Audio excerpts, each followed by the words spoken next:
To one and all. I welcome you all to another episode of this Get Smart with Your Heart series, a series which is an initiative of Integrated Health and Wellbeing Council and is being powered by Boehringer Ingelheim. This series is aimed at generating public health awareness for the World Heart Day. And today we have eminent experts here with us who would be discussing on the topic of advocating for a preventive lifestyle for healthy heart. Please allow me to welcome our esteemed panelist here today, Dr. S.S. Iyengar, who is consultant cardiologist at Manipal Hospital. Sir, thank you so much for joining. We welcome you to the show. We welcome Dr. Srinivas G.A., who is Deputy Director of State NCD Division, Directorate of Health and Family Welfare, Bangalore. Sir, we welcome you to the show. Thank you so much for joining. We welcome Dr. K. Kannan, who is Professor and HOD of Cardiology for Stanley Medical College, Chennai. Sir, we welcome you to the show. Thank you so much for joining. Okay, so let us get started with our discussion for the evening. This is a program aimed at generating public health awareness for our audience in honor of the World Heart Day. So we would be getting smart with our heart and discussing on advocating for a preventive lifestyle for healthy heart. So in this, my first question is to Dr. Srinivas G.A. Sir, as Deputy Director in the State NCD Division, what strategies and initiatives have been implemented that can you please share with us to promote preventive measures for a healthy heart population?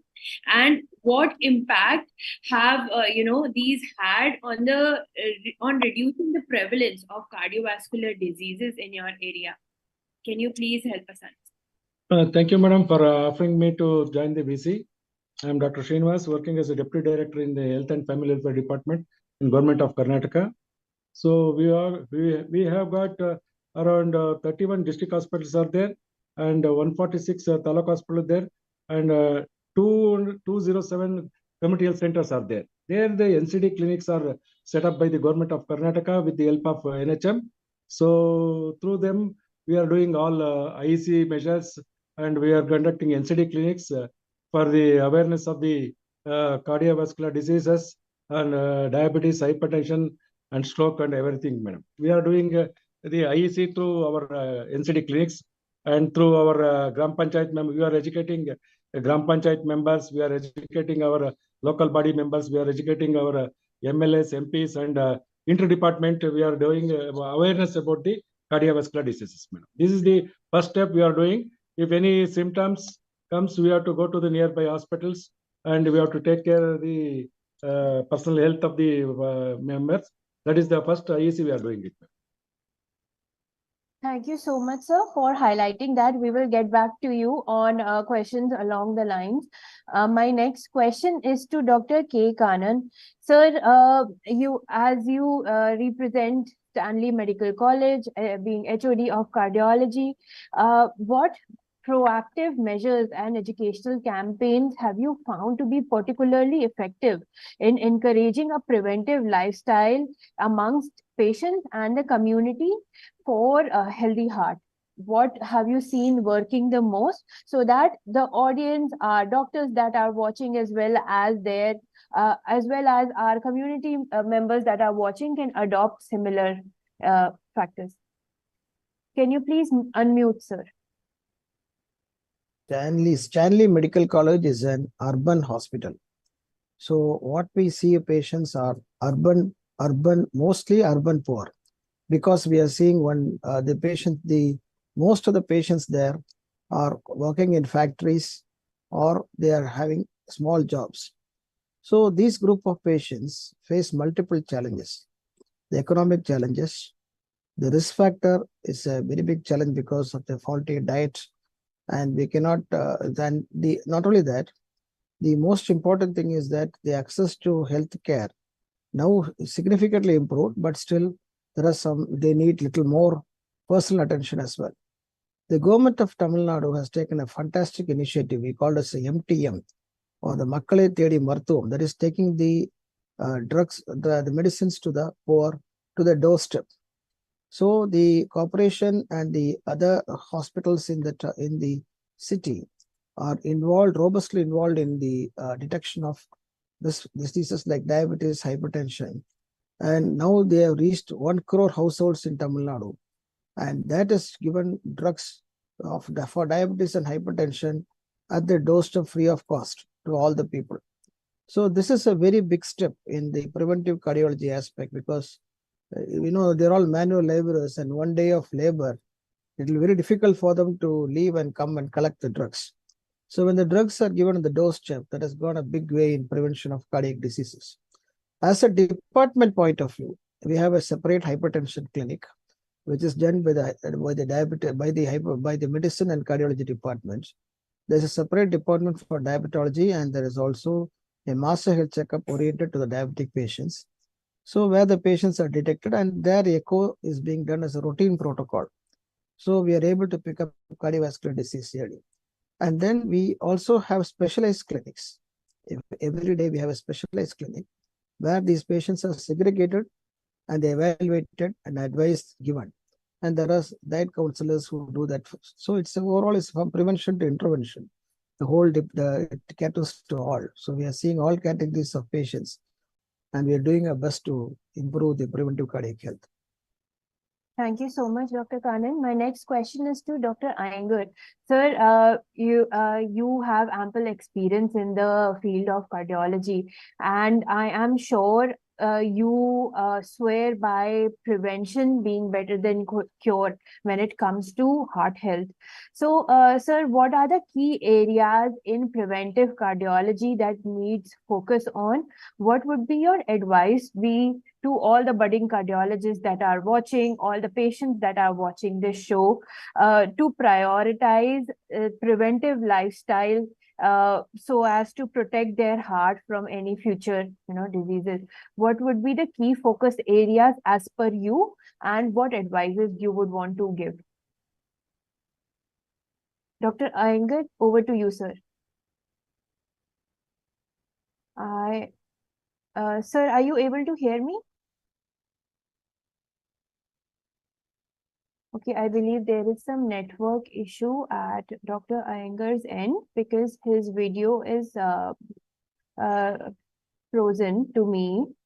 We will try getting back in touch with him. Until then, we will take the next question from Dr. Srinivas. Sir, as Dr. Kanan has, shared that there is this MTM program which helps in making drugs accessible at people's doorstep, and the focus of their institution is the urban population which has challenges related to their heart health, and making it accessible that way. So are there any similar programs that you would like to share that are working actively in Karnataka as well, on similar models, or different models specifically to making drugs more accessible, more in reach for the different kinds of populations that we see in your state? So in Karnataka, we have got 7,000 community health officers are there. 7,000 health and wellness centers are there. Through health and wellness centers, we are providing the free of drugs to the diabetes and hypertension patient. Now the government has planned to introduce the new plan, that is Gruha Arogya Yojane. Through that, we are conducting a pilot project in the 8 districts in 4 divisions of the Karnataka. There we are going to screen all the people of the above 30 years of age people. So we are providing the both hypertension and diabetes drugs for minimum for 3 months. Once in 3 months, they will be screened for hypertension and diabetes. Again, the tablets will be given. This is the one type of screening and awareness to the patients about the cardiac disease.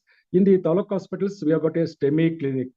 In the around 35 taluk hospital and 10 district hospitals are involved in the first phase, where we have connected three through TRICAG Union. We have connected all the 35 taluk hospitals and 10 district hospitals to 3 Jaydevas: Jaydeva Bangalore, Jaydeva Mysore, and Jaydeva Kalburgi. Where the patient, if the patient comes with the symptoms of chest pain, the ECG will be recorded and it will be read by Jaydeva people. Then the report will come back within a fraction of 10 to 20 minutes. The results will come back. There the antiplatelet drugs will be given, antihypertensive drugs will be given, atorvastatin is given, and clopidogrel drugs are given. Then for the further needful, the patient will be shifted to the nearby Jaydeva through ALS ambulance.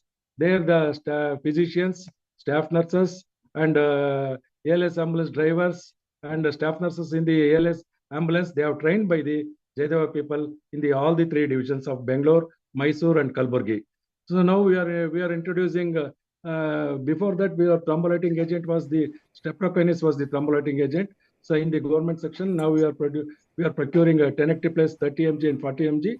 So it will be launched shortly, and the program is STEMI program is implemented. Another 36 centers will be implemented as a Punit Rajkumar Hriday Yojana. It will be launched by our CM mostly in the coming months. Then more number of taluk hospital, district hospital, and 7 more medical colleges are involved from the Udupi, Dakshina Kannada, Chikmagalur, and Shivamogga, and Ballari, and Belgaum, and Bagalkote. So most of the districts are covered under STEMI program. So any person with the symptoms of chest pain, if they go to the taluk level hospital, they will get the treatment, and further management they will be referred to the concerned where the cath labs are there. We will refer the patient with free of cost, not to the any charges done for any government service.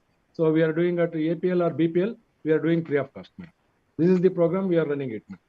Amazing, sir. That is some amazing work that the governments of Karnataka and Tamil Nadu both are taking forward, and not just in improving accessibility of cardiac health, but also in preventive measures, so that the diseases are caught very early and at the right time.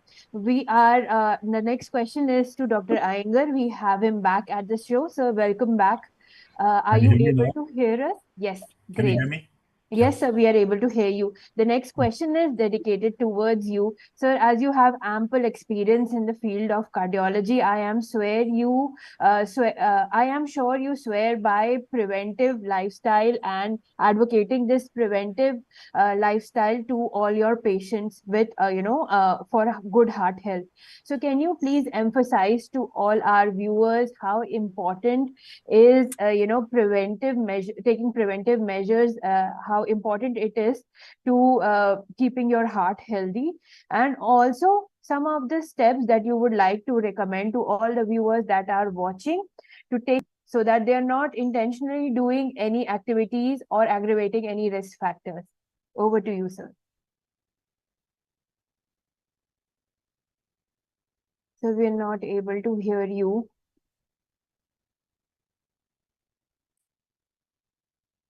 Dr. Iyengar, can you please try with your network again, so that we get your reception clear? Right now, your video is frozen again, which is unfortunate.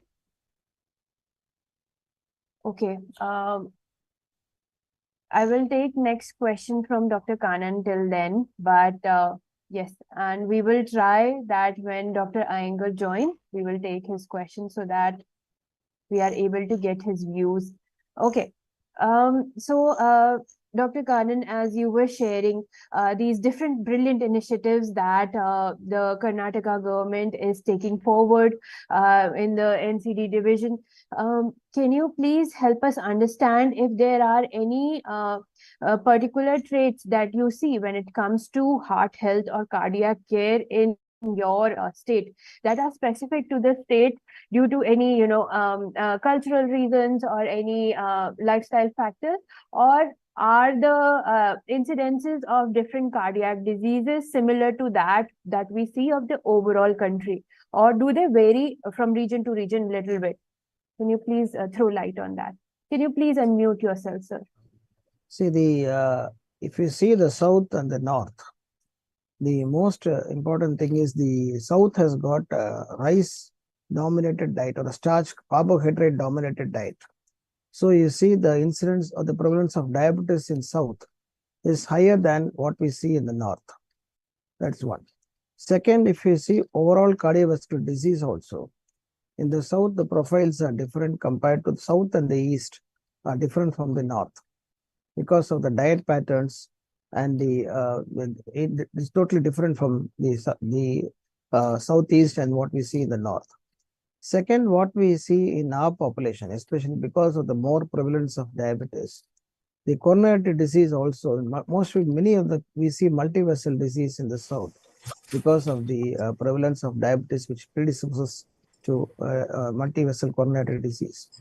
Second, if the diabetes is increasing also, the trend towards that is what is more concerning. The cardiovascular disease and diabetes patients are increasing. So we are not able to control that because till now we are not looking at it as a disease which is entirely modifiable. So as you know, in cardiac health, 85% of the cardiovascular diseases can be totally prevented by taking a lifestyle measure and following simple patterns of diet and reducing your weight, doing an exercise, controlling your diabetes, checking your sugars periodically, controlling your blood pressure, doing simple steps and taking a heart healthy diet. So this is where we lost the game in last 2 decades, because that is why there is a high prevalence of diabetes, which is predisposing our patient. And you should know, diabetes, most important is the first year of diagnosis, because if you treat diabetes well in the first year, you are not affecting the life due to diabetes. Whereas you keep the diabetes uncontrolled. Different studies have shown that the longevity that is lost due to diabetes per se is up to 7 years. So the game is won only in the first few overs. It's like a T20 match. You have a power play. So that is where we stand with diabetes. So the difference between the epidemiologically, the therapeutic approaches which we adopted, the measures that we adopted, now we will be more stringent and more strict to achieve the targets in the next 5 to 10 years. Thank you so much, Dr. Kanan. Dr. Iyengar, sir, do we have you back? I'm sorry, there's a lot of problems here. Yeah. No worries, sir. If you can you please try, if there is any network issue, you can try switching off your video and just keeping your audio on. Maybe that helps. But that now we can just hear you and see you well. The question to you that we would really like to know is, sir, how important is preventive lifestyle? Can you please share along those lines for our audience that is watching this show, that how important is following a preventive lifestyle to care for your heart, and also the tips that you would recommend to our audience so that they do not in a way aggravate their risk factors for any upcoming heart diseases. Yeah, firstly, my apologies for this technical problem, and compliments to you and your team for your commendable contribution towards cardiovascular health in India. And also congratulate Dr. Srinivas for the excellent work they are doing in Karnataka government, and my compliments to Dr. Kannan for his work. The cardiovascular disease, as per the 2021 data, there are 621 million patients with cardiovascular disease, and it kills 20.5 million every year. And majority of these deaths come from low-income and middle-income countries, and India has sadly a big share in this, because Indians, as have been probably mentioned already, tend to get the heart disease as compared to the Western population 10 years earlier. It is more severe and the mortality is higher. So the best intervention we can do is prevention. Now we have had a lot of advances in understanding the cardiovascular disease, in the risk factors, and the prevention strategies, investigations, drugs and devices in this preventive field. Now, emphasis has been shifted, at least most of us are trying to shift the emphasis towards primordial prevention. Means you prevent the risk factors from occurring by a healthy lifestyle and exercise, so that you don't develop these risk factors. When it comes to screening, we must screen at an early age. Now we are recommending that all should be screened at the age of 18 years or before the college entry, because early detection, early treatment will have better outcome. Now, all we have to do is just take the family history, take their height, weight, blood pressure, and check blood sugar, cholesterol, and the bad cholesterol, of course, and blood pressure has to be checked so that we can institute measure right from the beginning and prevent this. Now, these are basically the conventional risk factors. We all know that. And there are some non-conventional risk factors which you should be aware. Of course, conventional risk factors play a major role in prevention of cardiovascular disease, as seen by the Interheart study, where about 28,000 subjects were studied. And they came to know there are 9 risk factors which will account for heart attacks in 90% of the patients. So these are again smoking, hypertension, diabetes, cholesterol, psychosocial factors, alcohol, exercise, etc. But what is important is we should not forget some emerging risk factors, what we call non-conventional risk factors, emerging risk factors, or risk enhancers, or risk modifiers. That is the new concept which is coming up. And the most important amongst them, I would like to emphasize, is the women-specific cardiovascular risk factors. Now, gender bias has been there since long in clinical studies, and we have forgotten the risk factors. We'll be interested to know one of the leading lady cardiologists from US said that we should go beyond bikini boundaries, because she said the cardiovascular disease is the #1 killer amongst women. It kills more people than all put together of patients with cancer breast, cancer cervix, cancer vagina, cancer uterus, and childbirth deaths. So it kills more people, more women than any other disease. So we should be aware of this and pay more attention to so-called women-specific risk factors. And these are basically the simple ones like early menarche or late menarche, or during pregnancy, they develop gestational hypertension, gestational diabetes, preeclampsia, or peripartum cardiomyopathy, or hormone replacement therapy. These, and again the late menopause, early menopause, these are the things which increase the risk for heart diseases. Now, as I mentioned, we should also remember the other emerging risk factors are basically now coming up are air pollution.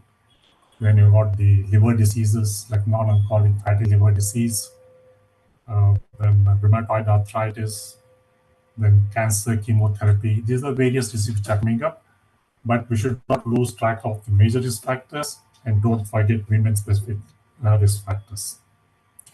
The one important thing before I conclude this part of the talk is the so-called life's essential 8 metrics. Now, there are 8 metrics which control your health of your life. And these are diet, exercise, weight, sugar, blood pressure, cholesterol, tobacco, and we have added now sleep. Now, 6 to 7 hours of good sleep is also a good factor for good cardiovascular health. Now, we also have many advances in new lipid markers, like new lipid markers are coming up, like protein little a. Then we have got new drugs, where somebody doesn't tolerate statin, we have got new drugs to give. Somebody is not adherent to therapy, we can give injections once in 6 months. And we also are advising like combination therapy in treating hypertension patients. And like investigations, we have CT and MR. These are all things which are helping us in trying to detect disease early, treat early. Thank you so much, Dr. Iyengar. But before we let you go, I have 2 follow-up questions that I would really like to know. So, sir, as you were sharing that screening at 18 years of age, and also including the family history is very important. For being on top of prevention efforts in cardiac care, we have been having similar discussions as this episode is part of a series. I have had similar discussions with other cardiologists as well, and they are saying that while early screening is very important, it is practically impossible to screen everybody at such a early age for all the other preventive for all the other cardiac diseases, just as a means of prevention. So what are your thoughts on that? How can we make early screening for cardiovascular health also possible, or should we just go about how we are doing right now, and that detecting as a case based scenario, that when the person comes, and if there is any sign of any cardiac issue or any family history, and just get all his checks done. So what would be your thoughts on that? So I would still go for, but we have to attempt for the best. We should always look at the best one, what we can achieve. We try it, we might reach halfway, it doesn't matter, but we should start. For example, school health, and at the college entry, we can start instituting medical examinations. You can't do all the tests different, leave it. Do at least take family history, it doesn't cost you anything. Check blood pressure, and of course, you could check if your facilities, blood sugar and lipids. Blood pressure could be checked.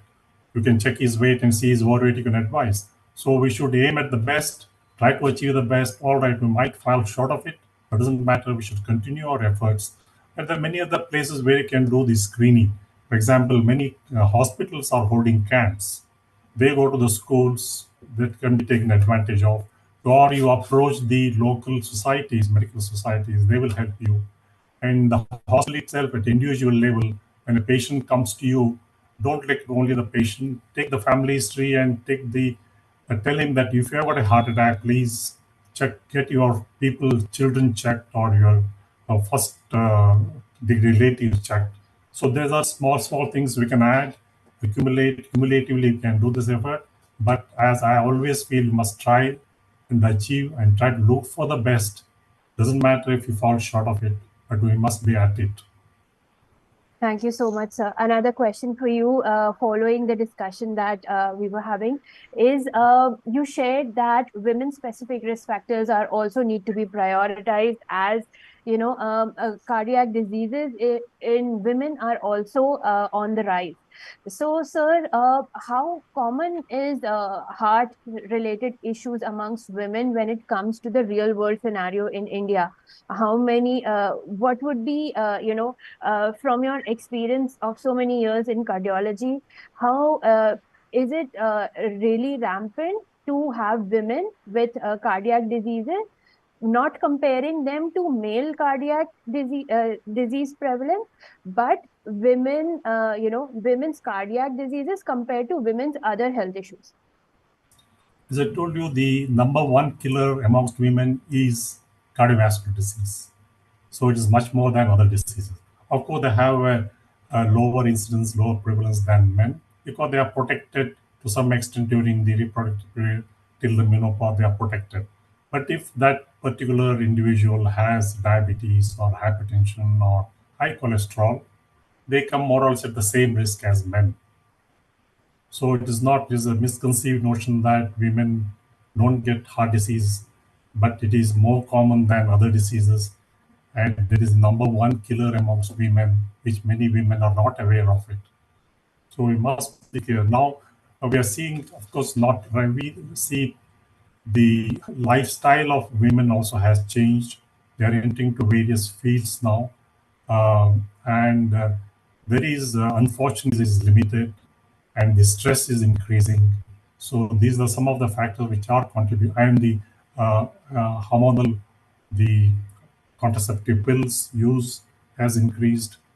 So these are some of the factors which might increase the risk amongst women. But it's still, one should be very clear, the number one killer amongst women today is cardiovascular disease, not other diseases. Thank you so much, sir, for clarity. My next question is to Dr. Srinivas.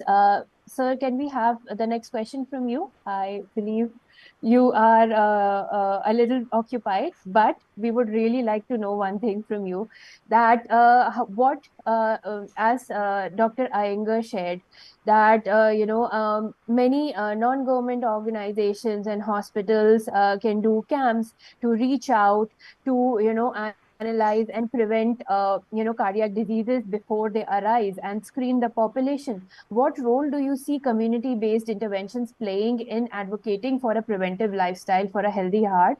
And are there any specific cultural and socio-economic factors that need to be kept in mind while designing and implementing such, community-based interventions while we are targeting, for example, states of Karnataka and Tamil Nadu? What would you suggest? So can you please unmute yourself?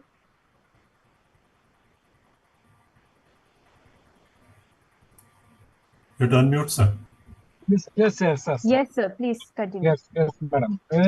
In Government of Karnataka, we are doing in collaboration with all NGOs, Rotaries, and major private hospitals. We are doing camps in the rural areas with medical college also. They are supporting us for early screening and treatment of the cardiac diseases.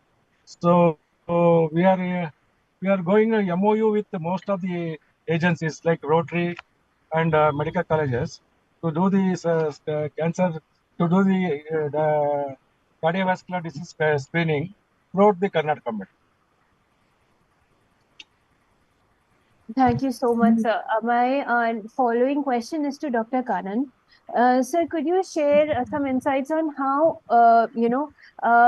technology can be employed in the state and also the state medical colleges to help better our reach towards even the remote areas when it comes to cardiovascular screening and prevention of any cardiovascular diseases in future? How can we leverage the use of upcoming technology such as remote monitoring devices, AI devices, etc., for our benefits? Dr. Kanan, sir, can you please unmute? Yeah, Yes. it's indeed a privilege to share a session with Professor Iyengar, who is a well-known and respected faculty in the field of cardiology. So regarding this newer devices, see what is the problem in the government sector as such is that it's very difficult to access and follow up in these devices for a routine test like we do for an Apple Watch, or if you monitor the heart rate and blood pressure or an ambulatory BP itself, sometimes becomes difficult. And for selected patients, of high-risk group of patients, we are getting it done from our department. But if you take it as a whole population, so because now the resistant hypertension, what we call as the hypertension which is not easily controlled, has to be proved by an ambulatory BP. So the number of devices that we have will not be suffice for doing in a large population, because in hypertension clinics, we get about 2,000 patients who are coming us. So right now it's detection and treatment at our clinics as well, and then basic advice on diet and drugs, which we are doing in the form of pamphlets and some education in whichever time we get, because we are catering the huge patient loads. More importantly, these devices are right now are most useful in the STEMI program, because the STEMI program, which is a landmark program of the Government of India, NHM and Tamil Nadu is doing it very well, is operational in 23 cath labs in 18 medical colleges in Tamil Nadu. In these medical colleges, everyone have an access to a phone, and there is a WhatsApp group in which we have a hub and a spoke model. For example, the hub is the Stanley Medical College has got 5 spokes. So whenever a patient comes with chest pain to that particular spoke hospital, the ECG is transmitted immediately to the WhatsApp group. And at the point of care, if the patient can be thrombolized, it is done then and there. And patient is shifted in a non-tight ambulance, which is directly to the hub hospital for a pharmaco-invasive strategy with the doing 24 hours. There, the technology is extremely useful. And now we have tried streaming devices also during transit. So that is also in the pipeline. So once the streaming comes during transit, the patient develops any cardiac rhythm disturbance, then that also will be tackled by the paramedical worker who is basically a trained person to handle these. So that is where technology will come. So, and then see if we usually monitor the heart rhythm by Holter and all, which you do normally in all medical colleges, but that is a part of the routine cardiac care. So the smart devices or the smart technology is now most implemental and more practical in the STEMI program. Thank you so much, sir. Thank you for sharing the model that Tamil Nadu is working on, and that is definitely the hub and spoke model has been brilliant in reaching even at the remote areas that we have been observing.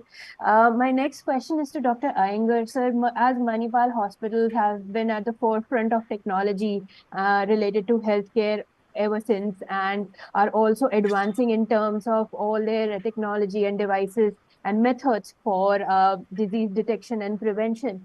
To all the cardiologists that are practicing and are watching this show, to get inspired to provide the best care for their patients, and also to the patients that are watching to keep on top of their health for prevention, what are some of the technological advances that you would like to share that really work in the field of cardiology, that are that you advocate, that helps you in your practice and at the hospital?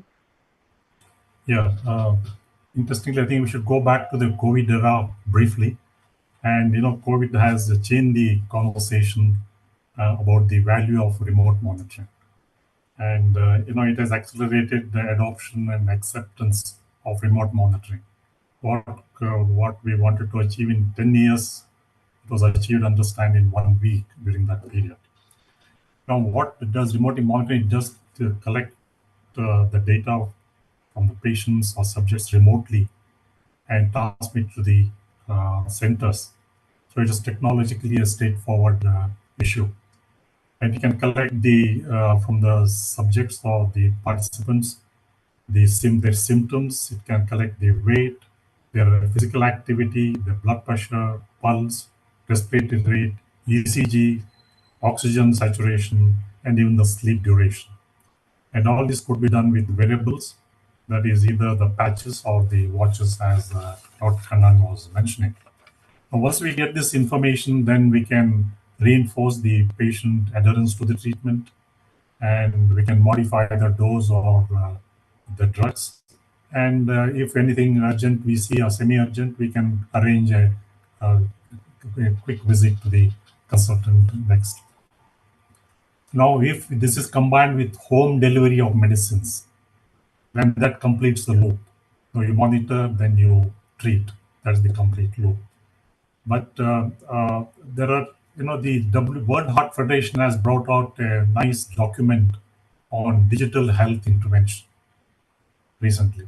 So you could see that how you can use it in your practice. But there are barriers. There are many barriers, as Dr. Kannan was mentioning, like the health system itself. So we have to have a policy on this. We have to standardize this at the government level or at the higher level. Then the health workers. We have to, for example, even I sometimes find it difficult to understand some of these technologies, the digital technologies in the patient care. So there has to be digital literacy. And then the technology itself, the interoperability of different systems is another barrier. And lastly, the patient himself also has to be undergo digital literacy. So with all these problems, it holds a great potential. There is what is called digital divide. For example, all these things which are coming up, only rich people can afford, rich patients can afford, where the poor patients can't afford. So there is a inequity in the healthcare.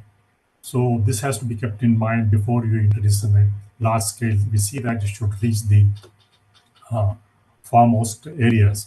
But one thing that is being practiced in some of the hospitals, in Bangalore, at least 2 hospitals I know where they are practicing telehealth, means they are connected to remote places in the northern east area. And every morning there is a teleconference. The consultant sits here and the doctor sits and shows the patient and gives all the details, and the doctor advises him. So that is the telehealth. So that could be practiced. And in this instance, I think the ISRO came to our help. They set up the communication for us. And there are some mobile health apps. So which give you complete information about the single risk factor which could be corrected, which goes to the subjects. So you could take care of, for example, smoking or exercise or diet, etc. And of course, there are already some patients who are on devices, for example, or heart failure patients or on defibrillators like IC and CRT. These instruments which are already there, they can collect a lot of information, multi-parameters, and tell us whether they are at risk, and then we can take corrective actions. So digital health is coming in a big way, but we should see that it reaches the remote areas. That is it. Thank you so much, sir. With that, we come down to the end of our very interesting discussion. But before we part off, I would like to take one message from all our esteemed panelists as a key takeaway message for our audience for relating to prevention of heart diseases as we are honoring the World Heart Day week. Starting from Dr. Iyengar, sir, your key takeaway message for the audience that is watching. The key message is the cardiovascular disease is increasing and is becoming a big burden on our national health and economy. So the best way to deal with it is prevention. We should be aware of all the risk factors, prevent these risk factors, emphasis on primordial health prevention, emphasis on healthy diet, exercise, and no smoking. And if the other next step will be screening, early detection, and early treatment. Thank you so much, sir. Dr. Kannan, your key takeaway message, sir. See, the key objective is to prevent your any risk factor development till the age of 50, at least. Because once you prevent the risk factor to the age of 50, you're going to have a sufficiently long life without risk factors. If you follow the same lifestyle, you're able to hold on till 50. Definitely beyond 50, you'll hold on to the same lifestyle. So that is the most important thing. And second, the Indian Diabetic Association and the Indian Society of Hypertension have kept the screening at 18 and 25 years for the respective diseases. So that should be strictly followed, because you catch them young, then at least you can do something to prevent what's in the long term. Once the disease sets in, it is something like flagging a diseased horse. That is not going to really, flogging a horse is not going to really be the objective of the entire heart disease prevention program. So try to keep your health because health is real wealth. Thank you so much, sir. Dr. Srinivas, sir, your key takeaway message, please. Madam, early diagnosis of the diseases like diabetes and hypertension, and proper taking the tablets, treatment, and avoid salt, sugar, and unhealthy foods has to be avoided, and physical activities has to be improved. This can be done by we can control and we can treat the cardiac diseases.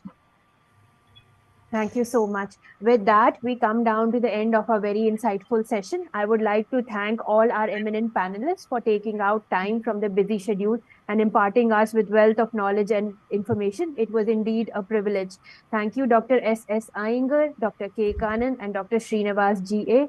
for taking out time and sharing us so much information with us and our audience. Thank you. We would also like to thank our partner, Boehringer Ingelheim, for this brilliant initiative of Get Smart with Your Heart series for spreading awareness on the World Heart Day. Thank you so much. We would also like to thank all our audience for staying with us till the very end. Thank you. I hope the session was insightful and informative for you as it was for us. With that, we sign off now. Stay happy, stay healthy. Thank you.